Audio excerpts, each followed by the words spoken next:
Sanibonani wengane zakwethu, ake nginibingelele ngiphinde nginamukele. Ngabe uqala-ke ungena kule channel ngicela usubscribe.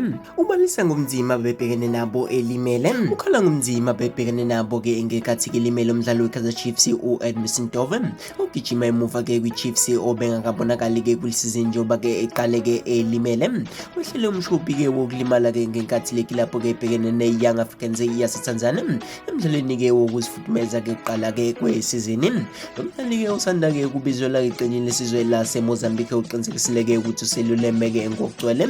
Ukhala-ke ngomzimba bebhekene nabo-ke laphana ngesikhathi-ke esalimele. Bengishawa-ke yinyonga-ke kodwa manje-ke sengumqemane. Ngijabule-ke ukuthi sengibuyile-ke ngokugcwele. Phela-ke ukudlala-ke ibhola iyona-ke into engijabulela-ke ukuyenza. Kuyangijabulisa-ke ukuthi sengizokwazi-ke nokuthola ithuba-ke lokudlala.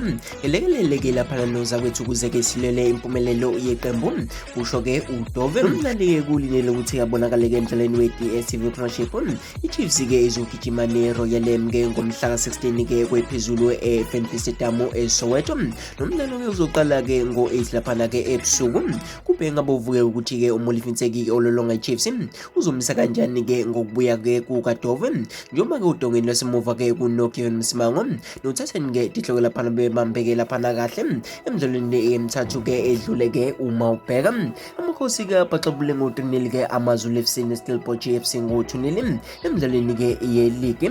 Ngaphambili-ke ukutetela igoli-ke ngemzuzu yokugcina ibambana neMamelodi Sundowns kuba ngu-1-1 emlenzeni wokuqala-ke we-semifinali ye-MTN 18. Wengane zakwethu sengiphuma njalo-ke mina ngiyintatheli yaku-YouTube. Ngabe uqala-ke ukubona le video noma ungena kule channel, sewucindezele ukusubscribe.